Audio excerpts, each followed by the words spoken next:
The room was built to impress, but it only irritated Commander Wren. Everything about the Galactic Council hall screamed arrogance. Gleaming obsidian floors, golden-tipped banners from every species, and ceiling spires that shimmered with atmospheric energy, designed to awe, intimidate, remind everyone that this was the seat of power in the galaxy. But humans didn't care about all that. Not anymore. Not after what happened on Dravari Prime. Rain stood stiff in the human delegation's half-moon seat. Beside him, Ambassador Silas, stone-faced and silent, drummed a single finger on the polished table. On the other side sat Commander Yara, clutching a datapad with fingers too tight for diplomacy. The rest of the human delegation wore the same look, restrained rage. It was the kind of silence that scared people more than shouting ever could. Across the hall, the other species, Varnix, Ith, Droxians, Zell, chattered in hushed voices, tendrils flicking and mandibles twitching. The humans had arrived without their translator bots, a breach of protocol. They refused refreshments, another breach, and they hadn't smiled once. Wren glanced at the timer projected in the air. 10 minutes past start. The humans were never late, not without reason. When the council speaker finally rose, a gelatinous creature wrapped in light reactive robes, the hall dimmed. A hush fell. Everyone expected the usual pleasantries, but not today. "We recognize the Terran delegation," the speaker gurgled. "Let peace and unity guide this chamber once more. Let us resolve the misunderstanding." Rain stopped abruptly. His chair scraped back, sharp as a weapon. The room froze. Misunderstanding. His voice rang sharp and human, raw. The word echoed like an insult. Rain walked toward the center of the chamber, boots striking metal with purposeful weight. "Is that what you call the massacre of a civilian colony? Is that what you label a planetary strike on non-military infrastructure? A misunderstanding?" He stopped dead center beneath the council's floating seal. "You let the Draxians bomb Dravari Prime because it wasn't under your jurisdiction, because it was an unregulated human expansion. You refused to interfere, refused to even condemn them." A few council members shifted uncomfortably. One Draxian diplomat clicked their claws in response, but stayed seated. Rain's voice dropped. 10,000 children incinerated in the first wave. No warning, no mercy, and your great council sent thoughts and prayers. Silence. Ambassador Silas stood now too. His voice came calm and cutting. "We petitioned for aid, for reparations, for justice. You gave us bureaucracy, and then demanded we stay peaceful." He stared each delegate down, eye to eye. "So, here's your answer." Silas turned and walked away. The council gasped as the entire human delegation stood in unison and followed him without a word, not in anger, not in panic, with certainty. The kind that makes empires tremble. Renee was the last to turn. This council was warned 100 years ago what humanity is capable of when diplomacy fails. "You wrote us off as young, primitive, emotional." He stepped back, voice rising. "You think peace is maintained by silence, but ours was paid for in restraint." He walked toward the exit. "Restraint ends today." The chamber's great doors opened. The humans left. Behind them, the silence remained until the Dixian ambassador stood and laughed. "Let them go. Without us, they are nothing." But deep in one of the darker corners of the hall, a Zell delegate, a species known for cold calculation, spoke for the first time all session. "You fool." Everyone turned. "You don't understand. Humans didn't walk away from diplomacy. They walked away from holding back." The shuttle ride back to the Terran fleet was dead quiet. No one said a word, not even when Earth's 3 moons shimmered beneath them in the viewport, or when the station's defense systems gently scanned their ship and let them through. It was a silence so thick it hurt, like something heavy pressing down on every thought. Rain sat still, arms folded. His eyes were locked on the black of space outside. His jaw clenched every few seconds. The kind of clench that comes when you've spent hours holding back anger, days holding back grief, and years holding back your true nature. Yara finally broke the silence. her voice low but firm. "They're going to underestimate us again." "They always do," Silas said, rubbing his temples. "They think restraint is weakness. They don't understand that we were peaceful because we chose to be," Yara added. "Not because we had to." Rain's voice was almost a whisper, but it cut through the cabin like a knife. "Now they'll learn what happens when we stop choosing peace." The shuttle docked with the massive Terran warship Resolute Dawn. It wasn't Earth's biggest ship, but it was fast, agile, and fitted with tech the Council still believed humans were too young to have. Most of it reverse-engineered from the same aliens who had called Earth a backwater a century ago. As the ramp lowered, an officer greeted them with a salute. "Commander, the fleet is awaiting orders." Silas didn't hesitate. "Patch me through to the High Command on Earth." The officer raised an eyebrow. The Council said, "We're done listening to the Council." Silas stepped forward, his voice the kind that made even veteran soldiers step back. "We gave peace 100 years, and they used it to mock us, exploit us, and kill our people. No more." The officer nodded, swallowing hard. "Yes, sir." As they walked through the corridors of the ship, Ren couldn't help but notice how quiet everything was. Not with fear. No one was afraid of war here. The quiet was discipline, focus. Soldiers moved with purpose. Technicians ran systems without chatter. Weapons engineers were already prepping for something everyone knew was coming. The Terran fleet didn't need speeches. They were ready. Inside the command chamber, the central screen flickered to life, showing a live feed of Earth's high command.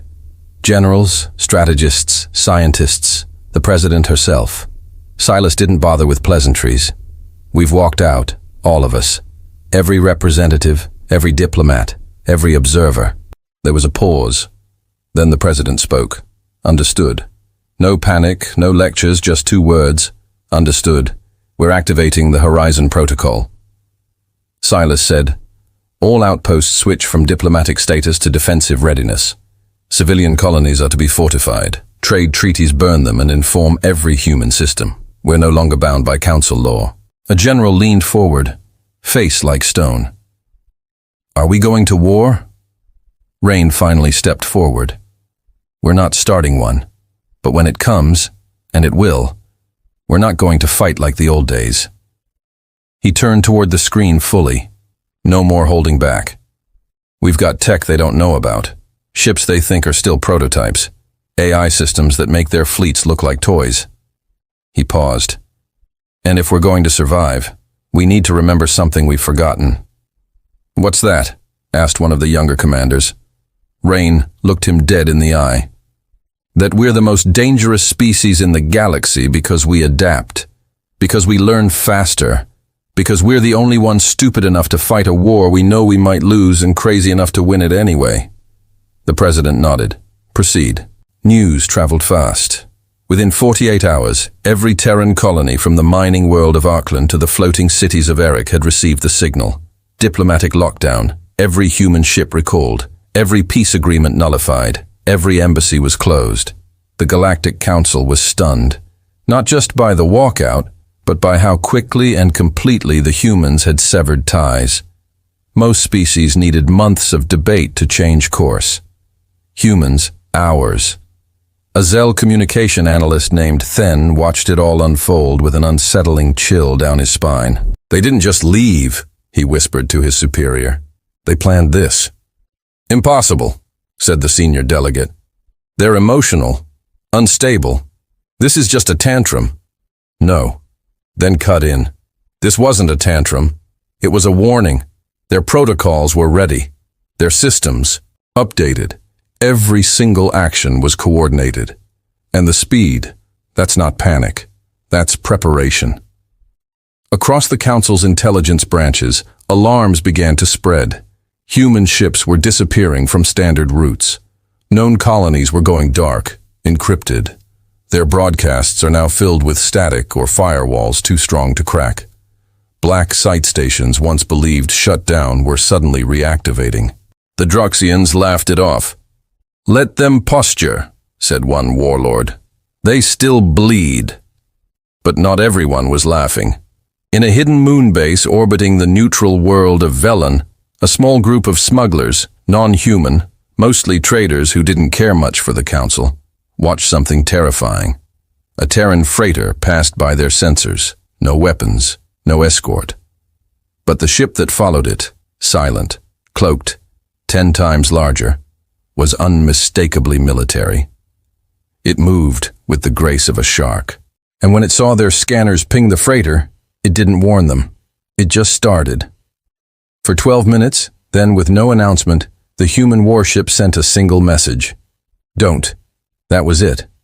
The smugglers erased every record they had of the freighter's location. They didn't even try to sell the data. Whatever the humans were doing, they weren't bluffing. Back on Resolute Dawn, Ryan stood in the war room. A dozen maps hovered in the air. Council territory, human systems, trade routes, known threats. Silas was going over their next move. We're pulling every ship from Council-monitored patrols.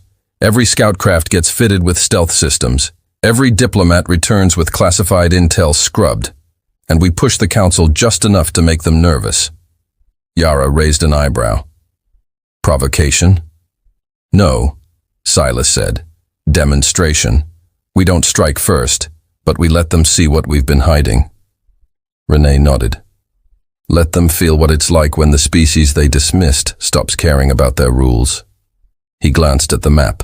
Let's start with a test run. The Draxians think they're untouchable. Hit one of their outer posts. No casualties. Just shut it down. Hack their system? Yara asked. Wipe it clean. Disable their communications. Cut their power. Leave a message. What kind of message? Rain smiled, but it wasn't warm. We saw what you did on Dravari. You won't see us coming next time. The strike took 6 minutes. A single Terran stealth corvette slipped past the Draxian outer defense satellite. No alarms, no detection. Its onboard AI, Aurora 7, interfaced with the base's central hub and within seconds shut down every system. Lights out, weapons offline. The doors wouldn't even open. When the Draxian officers stumbled into the command room, gasping under emergency lighting, they found a single sentence carved into their central terminal screen. Dravari remembers. Within hours, panic spread across the Draxian border systems. They demanded Council intervention, but the Council hesitated. They hadn't even seen a Terran ship enter the sector. No proof, no trace, just a message. A message that sent one very clear signal. Humanity wasn't afraid anymore.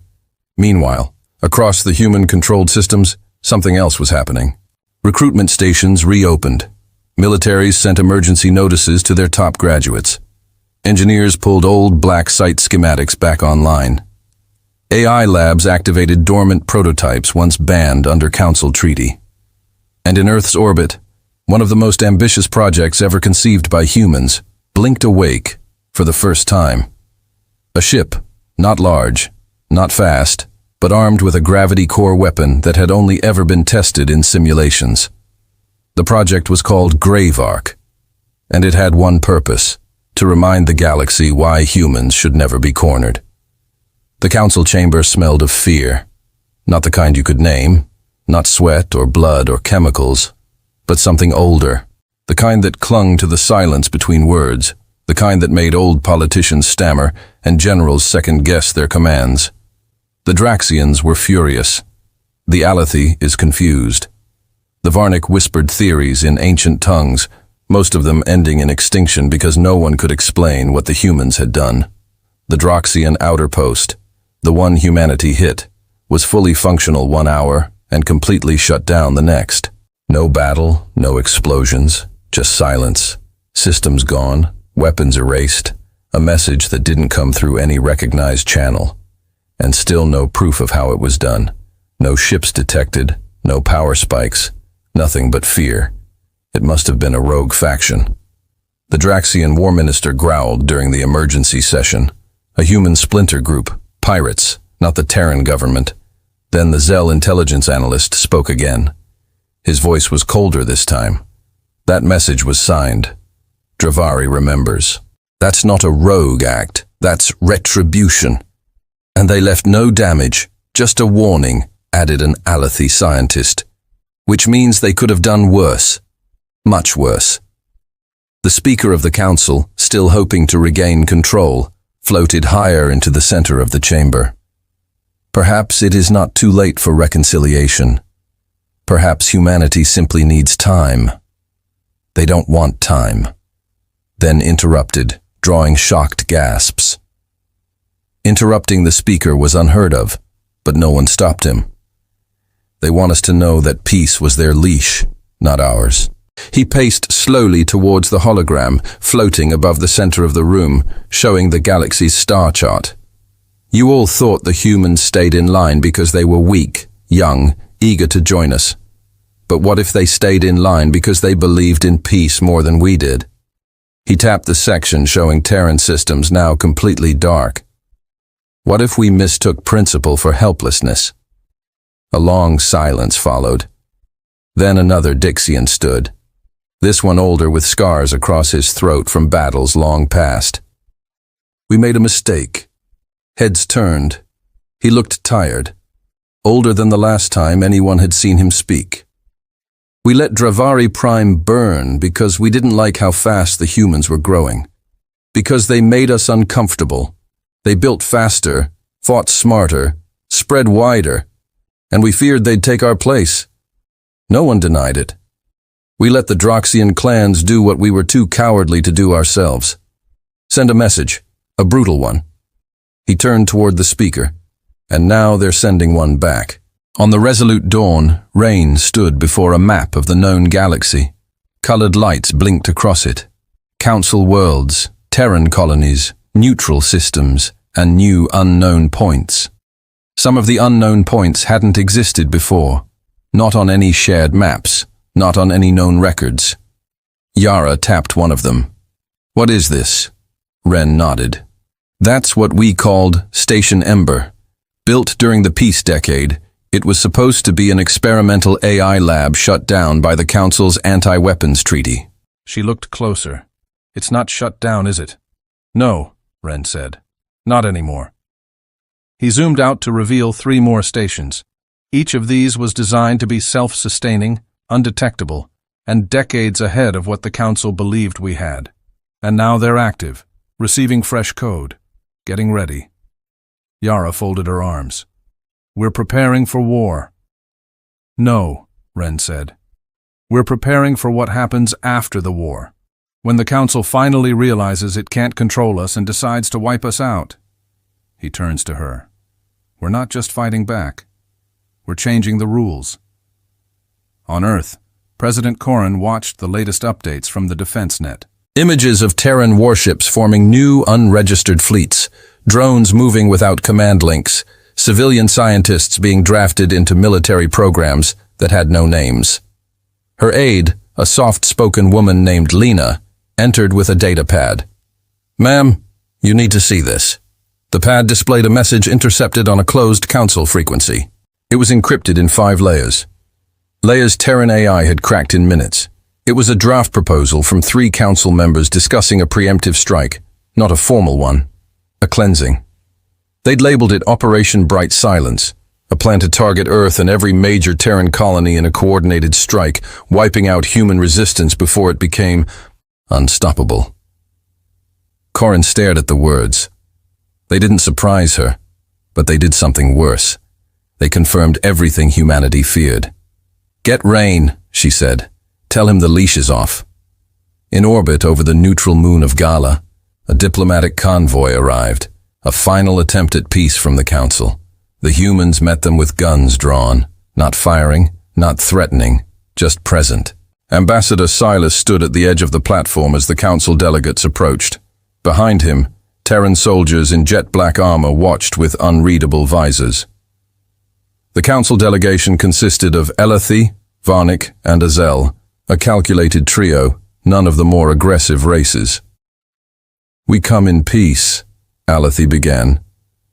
We come to apologize, Silas raised an eyebrow. You came to contain us. No, Zell said quickly. We see now that we underestimated your species. We were wrong, and we hope. You hoped we'd go quietly. Silas cut in. You hoped we'd accept an apology and forget our dead. Varnick tried to step forward, but the soldiers blocked him. Silas leaned closer. We remember every name on Dravari Prime, every scream, every body they didn't even bury. The air between them chilled. Silas stepped back and gestured toward the sky. You see those 3 ships? The delegates looked up. 3 small crafts, quiet and unremarkable. Each of those is carrying something your council banned 50 years ago. We agreed not to develop it. We agreed to disarm. He turned his eyes on them like fire. You broke that agreement first. He pointed at the sky again. Those ships are not armed. They're not here to attack, but they are here to prove a point. He tapped a button on his wrist. High above, the 3 crafts lit up with beams of controlled energy, striking 3 small moons on the far side of Gala. The moons didn't explode. They unraveled, pulled into shimmering strings of atomic light. Not destroyed, converted, manipulated, unwritten. The council delegates fell silent. What you just saw, Silas said, was called a gravity-lace weapon. It doesn't burn. It rewrites the physics of space until nothing remains. He let the silence hang. Imagine what it would do to a city. The belly delegate took a shaky step back. You wouldn't. We wouldn't have, Silas replied. Before Dravari, he turned to leave. But now we're writing new rules. News of the demonstration spread across the galaxy like a virus. Terran scientists were now legends. The Gravemark project, a whisper in the shadows for years, was confirmed. Some called it a bluff. Others called it suicide. But one thing was clear. Humanity had crossed a line, and they weren't coming back. In the council chamber, the panic finally broke through. This is escalation, barked the Varnic military head. We must respond. With what? Snapped the Alethi ambassador. We don't even know how that weapon works. They're bluffing, another delegate muttered. They're still human. They bleed. They die. Then stood once more, not with a warning this time, but a grim truth. You don't understand. He paused, choosing his words. They didn't want to fight. They believed in peace more than any of us. They signed every treaty, honored every law, and trusted us. His eyes darkened, and we betrayed that. The speaker trembled. Then what do we do now? Then gave the answer no one wanted to say. We pray they show us more mercy than we showed them. Back on Earth, Ryan watched the stars from his ship. They looked the same, still cold, beautiful, but now different. He'd grown up believing humanity would one day be accepted, respected, welcomed. Now he knew better. They were never meant to be equals, and maybe they never would be. But they could be feared, and for now, that was enough. He turned to Yara. Prepare the fleet. For what? She asked. He stared into the dark. For what happens when they finally decide to strike back? The stars above Saturn shimmered like frozen fire as the Terran Vanguard, a fleet of 60 warships, stealth cruisers, and classified prototypes, assembled in perfect silence. No radio signals, no beacons, no open communications, just movement. Orders relayed through quantum entanglement channels known only to Terran High Command. Ships moved like ghosts, weapons powered without sound. Every hull bore no flag, no designation, just matte black plating and pulse-reactive shielding that bent light into nothing. They weren't gathering for a parade. They were gathering for war. Commander Wren stood in the command bridge of the TSV Iron Veil, a warship so advanced it had been listed as non-operational in every database the Council had access to. Its systems were run by Vega, an adaptive AI banned by Council treaties due to its learning capability. Wren looked out over the array of vessels assembling into formation. Each ship represented not just military strength, but defiance. Each crew had volunteered after the walkout. No drafts, no conscription. They had seen what the Council had done to Dravari Prime, and they were done waiting. Status? Rain asked. Yara's voice came from the op station behind him. All wings are in position. Weapons are charged. No anomalies and fleet comms awaiting your command. Vega, Rain said. Run final diagnostics. The AI's voice was calm, feminine, and disturbingly human. All systems are nominal. Quantum cloak integrity at 97%. Battle projections updated. Estimated victory chance in direct engagement with Council strike fleet 84.2%. Rain nodded. Good. Alert the Grave Ark unit. Yara turned. You want them to deploy? No, he said. I want them ready. If the Council moves first, we don't respond with diplomacy. We respond with extinction-level leverage. Far across the system, near the neutral colony of Sirius IV, the Council strike fleet made its move. 17 warships, 14 support carriers, drones, heavy bombardment weapons. They had no flag either. This wasn't an official operation. It was a containment exercise. They didn't announce themselves, didn't ask for landing rights. They just arrived in orbit, surrounded the colony, and shut off all off-world comms. Sirius IV wasn't a military base. It was a trade hub, home to over 200,000 civilians, half of them non-human. It had once been praised by the Council as a model of interspecies cooperation. Now, it was being used as bait. Inside the command deck of the Council flagship, SCE Vix, Admiral Tail, an Alethi known for his cold logic, watched the orbital scans. Any sign of human activity? He asked. His second in command, a Varnik with deep green eyes, shook his head. No Terran military ships, only minor transports. Civilians. Tail exhaled through his gills. Then we hold our position. If the Terran want to escalate, let them be the first to fire. Let them prove to the galaxy that they're the aggressors.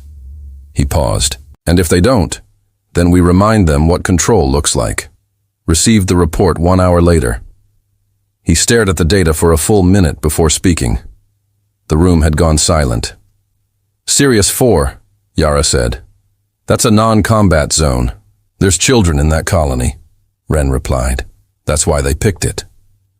Silas appeared via hollow feed from Earth. His face was grim. They're baiting us, hoping we jump the line, hoping we lose support from the neutral systems. They just surrounded a peaceful colony with enough firepower to glass the surface, Ren snapped. And they think we look like monsters. Yara stepped forward. So, what do we do? Wait. Renee clenched his jaw, then looked up. No, we send a message. One they'll never forget. 1 hour later, Operation Echo Burn was approved. It wasn't an attack. Not exactly. The grave vessel, cloaked and unregistered, jumped to a position outside Sirius IV's gravity well. It stayed hidden, silent, motionless. From the edge of the system, it launched a payload. Not a missile, not a weapon, a satellite. A small black orb that drifted toward the Council fleet like space debris. It didn't show up on their scans. No energy signature, no heat trail. It floated close enough to the Vakes to be seen through a viewport. When Admiral Tails spotted it, he frowned. Debris, he muttered. Where did that come from? Then the orb blinked just once. The light wasn't bright, barely visible, but every system in the fleet registered the same thing at that exact moment. All shields dropped. Every ship's defensive systems flickered and went cold. Internal sensors shut off. Comms jammed. The Vex went dark. The orbital formation broke as ships scrambled to recalibrate. Tail spun toward his crew. Get us back online now. No one responded. Every console was blank. Then a message appeared on every screen in every language. In every voice known to the Council. Sirius is off limits. You have 1 hour. Leave. Silence followed. Then the Gravemark orb blinked again. This time every weapon system across the Council fleet overloaded non-lethally but catastrophically. Torpedoes misfired. Plasma cannons powered down.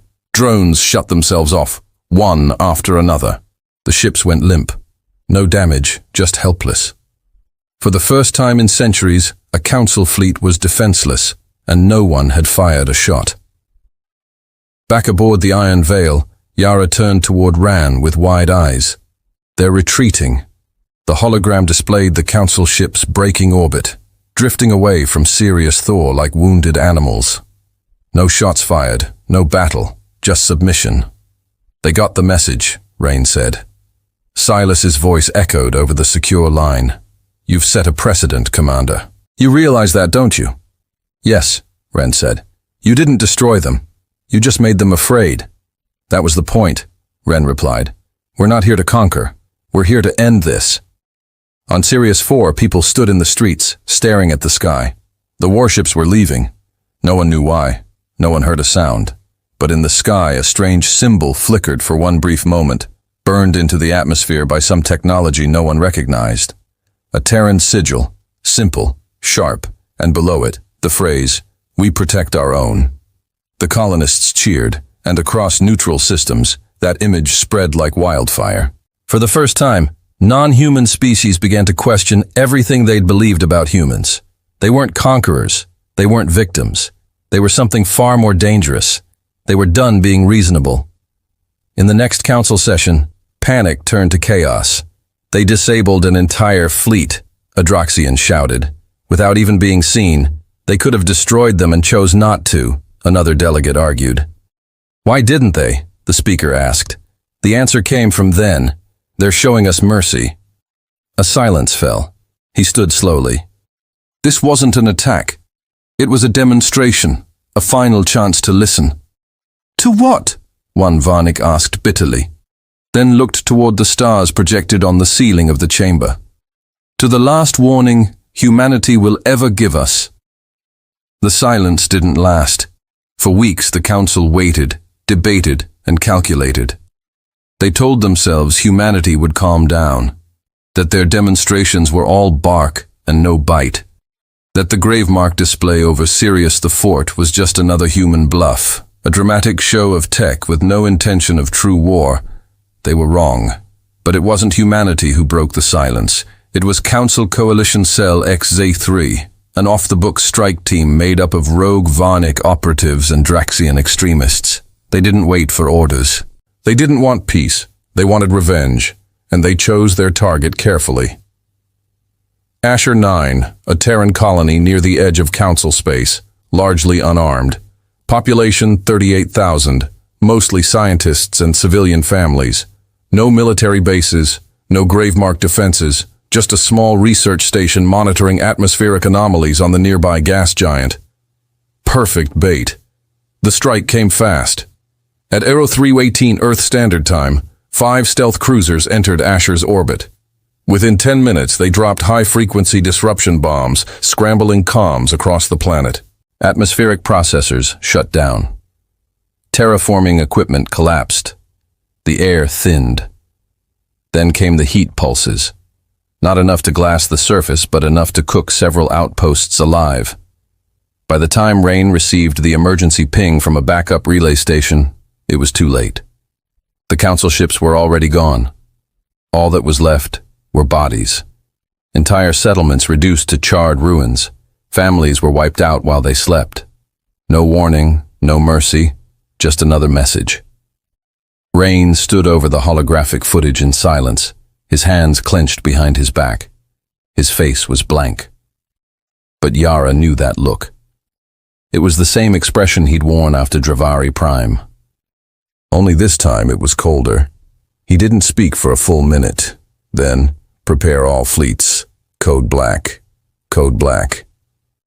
Yara blinked. We've never issued it on Earth. Alarms rang out across every military network. Code black. The highest level threat protocol in Terran military history. It meant no more warnings, no more patience. It meant the gloves were off. Across human space, grave weapons were unlocked. Deep space railgun arrays were primed. Old orbital platforms decommissioned under Council law were reactivated. AI units in stasis were reawakened. And in the heart of Earth's Defense Corps, a file labeled Project Sentinel was unsealed after 72 years. Inside the location of every council, home world, trade route, fuel depot, and weak point, data collected by Terran spies over decades of peace, now weaponized. In the council chamber, panic erupted again. They've declared Code Black, shouted an Ellie senator. Do you know what that means? They're not playing games anymore. It wasn't a sanctioned attack, another yelled. Those ships weren't under our command. It doesn't matter. Someone else screamed. They're going to retaliate, and when they do, none of our colonies are safe. Then sat still in the corner, eyes locked on the star map. "You brought this on yourselves," he whispered. No one heard him. They were too busy trying to prepare for the storm they had created. Within 12 hours, humanity struck back. Not with bombardments, not with weapons, with precision. The first target was a Daxian supply world called Kraton, known for fueling 40% of the Council's eastern fleet. A single human stealth frigate entered orbit. It didn't fire a single shot. Instead, it released a cloud of nanite drones programmed not to kill, but to disable. They infiltrated every factory, every fuel processor, every piece of infrastructure.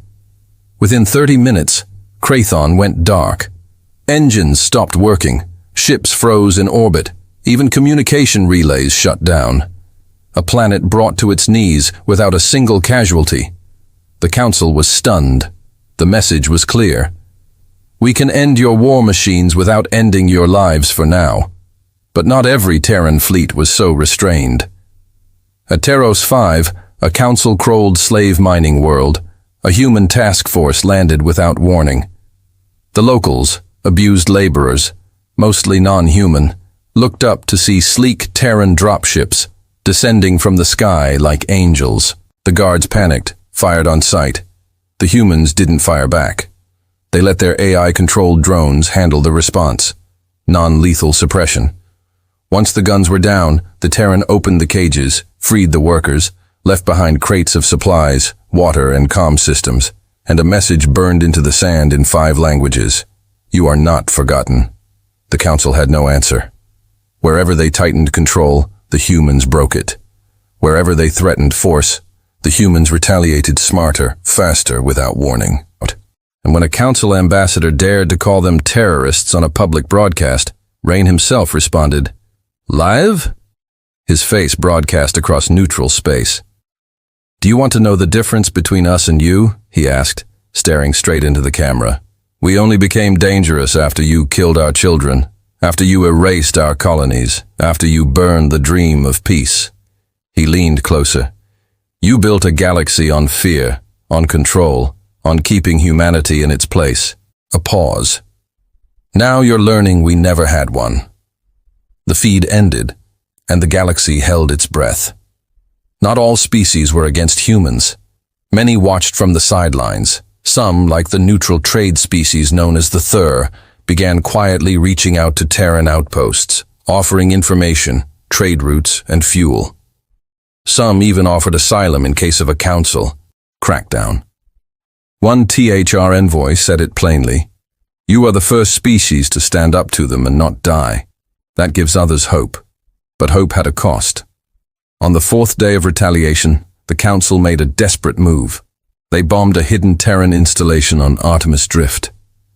A rogue move meant to remind humanity that they still had claws. It wasn't a military base.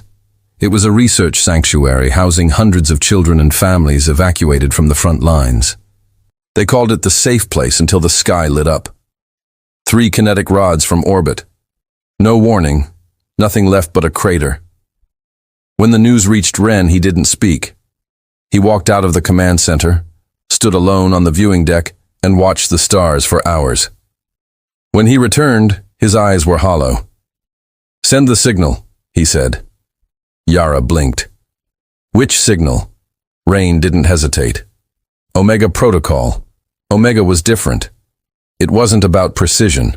It wasn't about restraint. It was about reminding the Council that humanity could destroy if they chose to. 30 Terran ships dropped out of warp above Galos, a rich Council industrial moon. They gave one warning: evacuate all personnel. 1 hour. The Council dismissed it as a bluff. 45 minutes later, the Terran ships opened fire. Not on civilians, not on cities, but on the moon itself. Mass drivers shattered tectonic plates. Plasma beams tore into the crust. Grave fields unraveled the polar caps.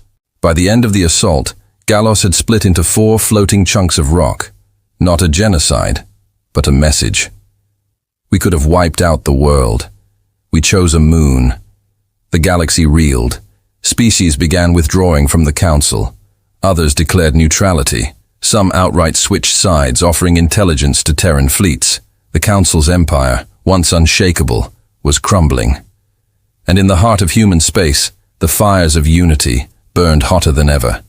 This wasn't just a war now, it was judgment, and humanity had made its verdict clear. You don't get to decide who we are anymore. The council chambers had never felt so quiet, once a place of pomp, ritual, and power. Now the high room felt like a cracked cathedral, haunted by the ghosts of its own arrogance. Delegates sat in grim silence, heads bowed or whispering nervously. Even the Draxians, who once growled threats with pride, looked smaller than usual. Only Thren, the Zeal intelligence advisor, dared to speak with clarity. Their assault on Galos wasn't just an act of war, he said plainly. It was a controlled message, a demonstration. They gave us time to evacuate. They aimed at geological weak points, not population centers. A young Elethi diplomat bristled. They still shattered an entire moon. Yes, Thren said, a moon with no casualties. He looked around. You must understand, humanity doesn't want to rule us. If they did, they wouldn't be this careful. What they want is something else, something we've denied them for centuries. What? Someone muttered. Autonomy, then said, the right to exist without asking our permission. Across the chamber, a quiet murmur spread. Then a Draxian barked. And what happens when they stop being so careful? What happens when they do decide to rule? A different voice spoke up from the side galleries, thin but calm. A merchant ambassador. They already could, he said, stepping forward. But they don't. And that is why they are more dangerous than we ever imagined. Not because they want to destroy the council, but because they no longer need it. The chamber fell silent, because deep down they all knew. The council wasn't collapsing because of human attacks. It was collapsing because humanity had shown the galaxy it was possible to live without it. Across neutral space, systems that once feared the council began aligning quietly with terror. Not through treaties, not through bribes, through respect. The Thorn began openly supplying Terran fleets with antimatter fuel. The Skarn, a reptilian race long suppressed by council trade tariffs, lifted their embargoes on Earth technology and offered safe harbor for Terran diplomats. And even the LA, divided as they were, saw uprisings in 2 of their provinces, demanding independence and Terran-style governance. No one called it colonization. They called it realignment. The galaxy wasn't turning human, it was turning free. Ran watched all of this from the strategy deck of the TSV Iron Veil orbiting above Mars. He stood before a new map, not one filled with battlefronts but political fractures. New symbols lit up, worlds no longer answering to the Council, colonies declaring neutrality, species reaching out through encrypted channels. Yara stood beside him, arms folded. You know what this is, right? She asked. Rain nodded. A tipping point. It's not just about war anymore, she said. People want something else, something better. Rain's voice was quiet. Then we give it to them. Silas arrived later that day, eyes tired but focused. He just returned from an emergency summit with Earth's High Command. They're ready, he said. The president approved the proposal. What proposal? Yara asked. Silas turned toward her. Then the map. Humanity isn't going to take over the galaxy, he said. We're going to replace the council, not with another empire, but with something new. Yara raised an eyebrow. You're talking about an alliance. Not an alliance, Ren said. An accord. Silas stepped in. Voluntary, transparent, equal rights, no species superiority, shared technology, no tribute, no veto power from any single world. He paused. And no military action without unanimous vote. Yara blinked. You think the other species will trust us enough to sign that? Silas smiled faintly. They don't trust the council anymore, and they've already seen what we're capable of. But now, they'll see what we're choosing to become. The first meeting of what would be called the Terran Accord happened not on Earth, but in a floating city orbiting the gas giant Nixus, a neutral zone, untouched by Council or Terran weapons. There were no parades, no cameras, just 12 species sitting around a circular table, each with something to lose and something more to hope for. The Tiaish were the first to sign, then the Skarn, then 2 Elthi provinces sent envoys. Even a handful of Zel sectors expressed interest, led by younger leaders tired of the old council's cold logic. No one spoke of conquest. They spoke of change. And in the shadows, humanity didn't gloat. They just listened.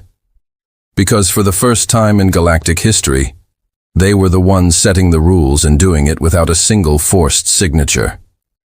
The council panicked. "They're forming a rival government," one Varnic elder hissed.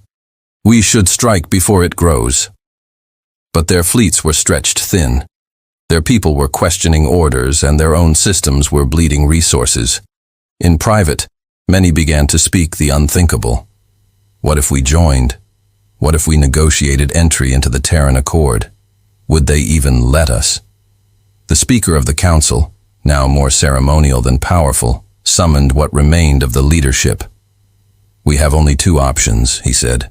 "Reform or perish." But not everyone was ready to surrender. Deep in the black sectors of Draxian space, a rogue general, Narak Var, refused the Council's call for restraint. "They let the humans walk out," he snarled. "They let them defy us, and now they kneel to them." His followers, battle-hardened loyalists and fanatics, formed what they called the True Council, a splinter military force dedicated to restoring control.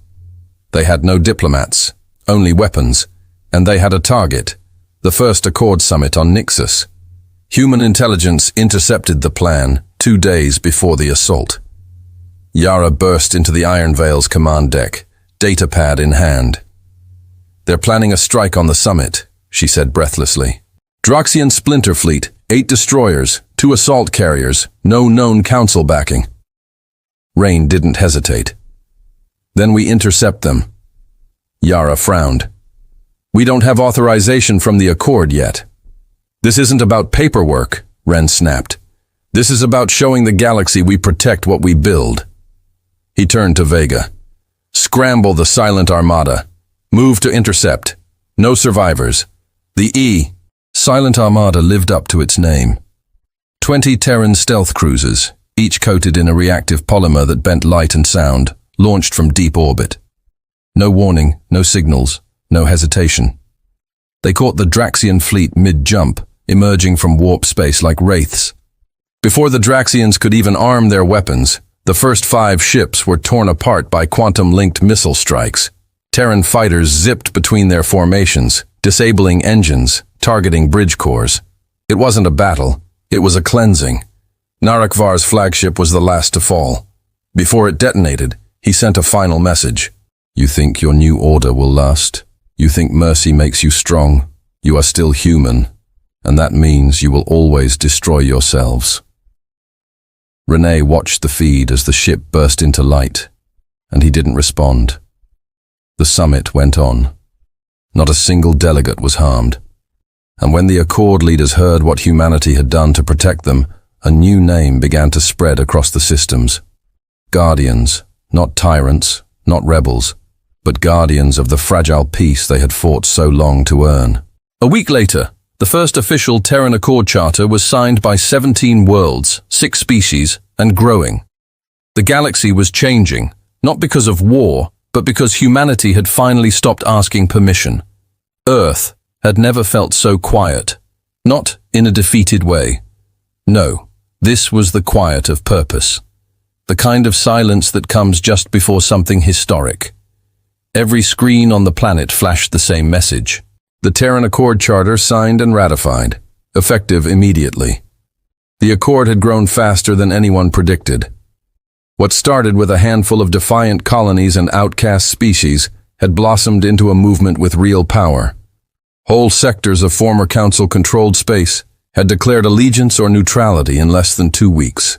And Earth, once labeled as young, reckless, and primitive, now sat at the center of the largest independent coalition the galaxy had seen in 3 centuries. In every city, in every orbital station, people were working, building, preparing, not for conquest, but for defense.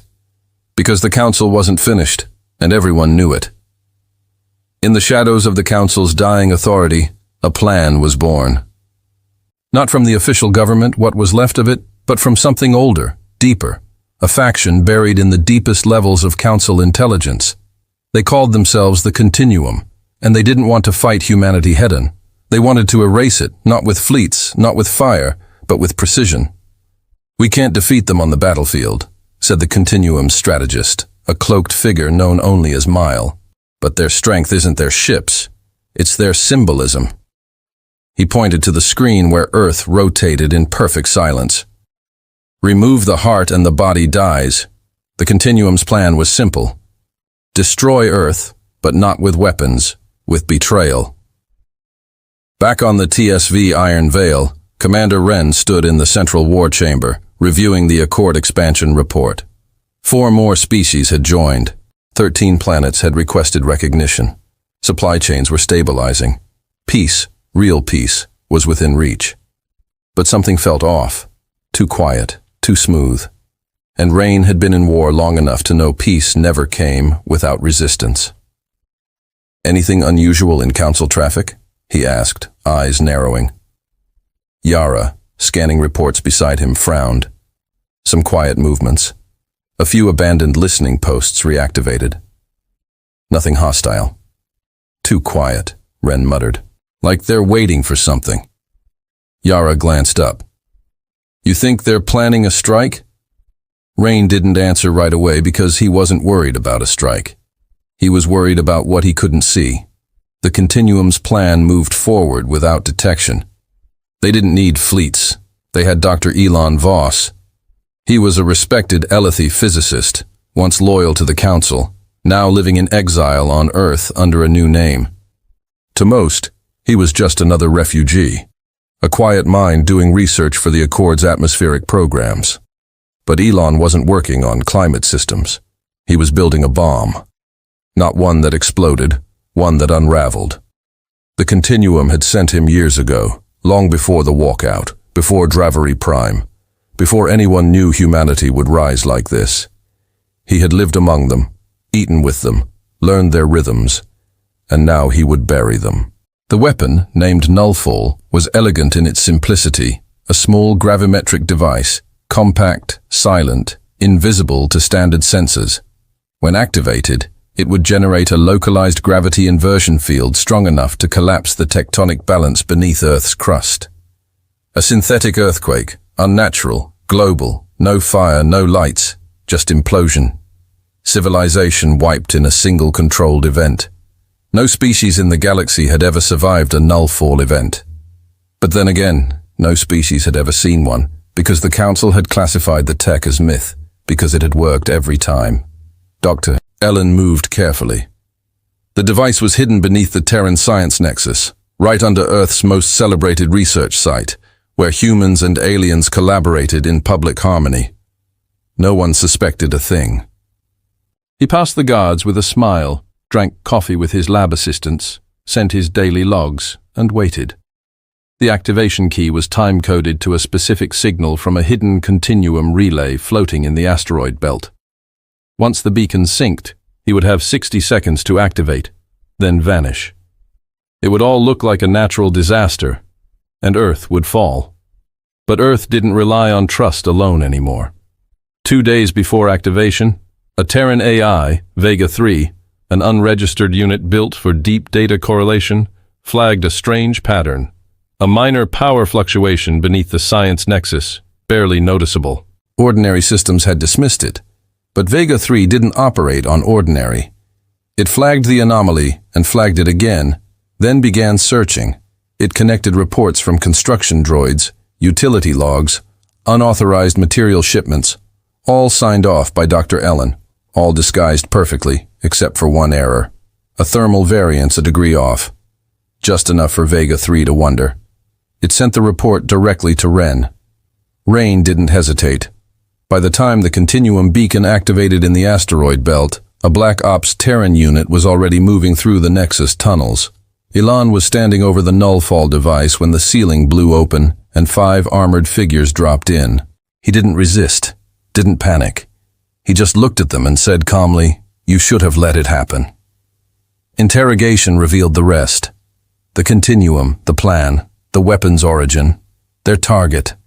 Elan had been part of the Council's deepest intelligence program, one focused not on war, but on control through silence. He had seen what happened to other species who tried to rebel, species no one even remembered now, erased from history by tactics just like this. But Earth hadn't vanished. Earth had fought back, and that Elan said broke the system. The Terran Accord broadcast the discovery live, not with drama, just the truth. Images of the bomb, testimonies from Elan, proof that the Council hadn't just made mistakes. They had built their empire on extermination disguised as natural collapse, and now they have tried it again. The galaxy reeled. Shock turned to fury. 4 species immediately left the Council, publicly joining the Accord. A dozen colonies revolted. And in the Council chamber itself, 3 delegates resigned mid-session. The Speaker didn't try to stop them, because for the first time in history, they were afraid of the truth. Earth wasn't just a military power now. It was a symbol not just of strength, but of survival, of a world that refused to be erased, and the species that followed them. They weren't rebels, they were believers. Rain stood on the balcony of the Iron Veil, staring at Earth from orbit. Below him was a planet that had come within 60 seconds of annihilation. And yet, here it still was, alive, fighting, changing everything. Yara stood beside him holding a data pad. "The Accord's vote came through," she said.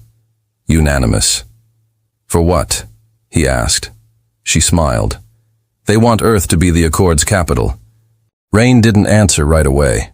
He looked down at the blue and green marble hanging in the dark, then finally said, "Tell them we accept." The Council was dying, not with the scream of starships or the flash of railguns, but in the quiet erosion of power. Like rot under marble, it crumbled beneath the weight of its own lies. The Terran Accord had passed the tipping point. With Earth now declared its capital, more systems were signing on every cycle. Entire sectors once loyal to the Council had withdrawn, citing the null-fall plot, the war crimes on Dravari Prime, the silence that had allowed monsters to grow in the dark.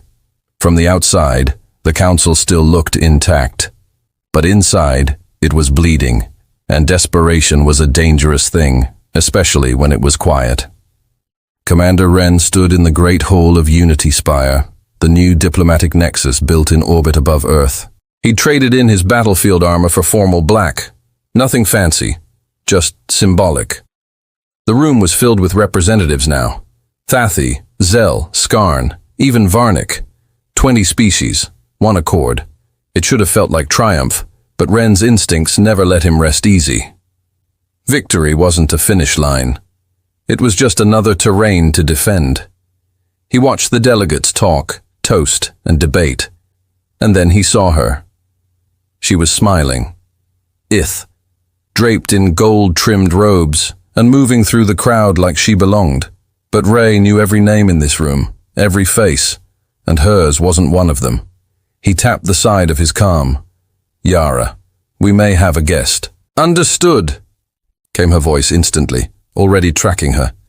Her name was Varel, once a member of the LA Diplomatic Corps, expelled 5 years ago for internal misconduct. Something buried deep. Too deep.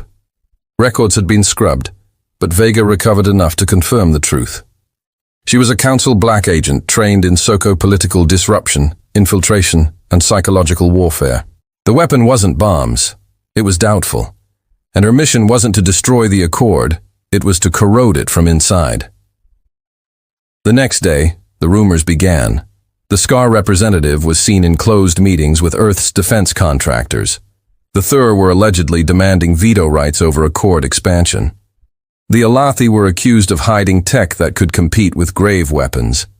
None of it was true. Not at first. But all of it felt possible, and that was enough. Old wounds reopened. Species who had centuries of mistrust before the Accord started looking sideways again. And through it all, Varel moved silently, whispering where it mattered most. She never issued threats. She never needed to. She planted fear, and fear grew. In the Accord chamber, the first real argument broke out. The Thur accused the Zell of monopolizing the Starforge routes. Zell demanded voting restrictions. The Varnik threatened to walk if their territorial autonomy wasn't enshrined. It happened fast, too fast. Within 3 days, the Accord's perfect unity began to splinter. Delegates refused meetings. Talk stalled. A vote on the Mutual Defense Treaty failed by 1 ballot, and no one could say who had cast it. Wren stared at the reports, jaw tight. "This is coordinated," he said. "They can't beat us in open war, so they're trying to fracture us the same way they kept the galaxy divided for centuries." Yara leaned forward. "We've identified Varel, but she's not working alone. There are signs of a larger network. False intelligence, doctored files, forged comm records. She's turning allies into suspects. Council leftovers," Wren muttered. "Rot hiding under old uniforms." Silas appeared on the feed from Earth's high command. His expression was as grim as Rain's. "This is their last weapon. They've used everything else. Armies, bombs, nullfall. Now it's our unity they want." "And if they break it?" Yara asked. Silas paused. "Then we win the war, but lose the peace." The final blow came during the Accord's emergency session. A falsified report leaked proof. It claimed that Earth had hidden the full capability of the Grave Array and intended to install similar weapons above Accord member worlds for defense.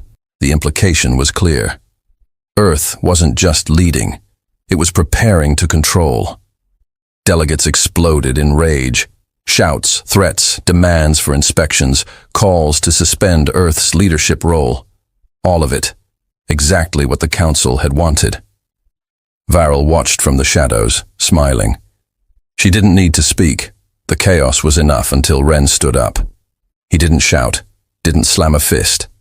He simply walked to the center of the chamber and faced the room. "No defense," he said. "No denials. No declarations." The room quieted. "I'm not going to argue about a lie. I'm going to ask you something more important." He looked around at every representative. "Why is it so easy to believe?" No one spoke. "Because somewhere in you," Rain continued, "you're still waiting for the day Earth becomes just like the Council, just like the monsters we walked away from." He didn't blink. "And that's fair. We've made war. We've shown you power. We responded with force because that was the only language they understood." He gestured at the chamber. "But this is the test." He stepped forward. "If we're going to build something real, something that survives the weight of centuries, then we have to start with trust. Not because we're perfect, but because we choose not to be ruled by fear." A pause. He raised his hands. "I invite any Accord member to inspect the Gravemark system. Full access, open records, no redactions." The room stirred. Renee locked eyes with the TH delegate. "You can have the launch codes too, if that's what it takes." She blinked. "That's a military system. It's our system now, the Accords." He looked around. "All of it. Yours, not Earth's. Ours." The silence that followed lasted nearly 2 minutes. Then slowly the Alothi representative stood. "I moved to dismiss the accusation, then the TH. I second it, then the zeal, and one by one the chamber stood. Not for Wren, but for the principle. That fear would not define this Accord. Varel tried to flee, but she was intercepted by Terran security before she reached her shuttle. And when she was unmasked, when her connection to the Council's secret division was revealed, the galaxy didn't erupt in anger. It breathed. Because this time, the lie hadn't worked. This time, fear was lost. The next week, 3 more species joined the Accord. The Council formally disbanded all legislative functions, and Earth, once a forgotten backwater, stood not as a conqueror, but as a foundation. The Terran Accord was still fragile, still new. But it was real, Born in blood, tempered in betrayal, and stronger for it. Rain stood again at the viewport of the Iron Veil, watching Earth below. Yara stood beside him,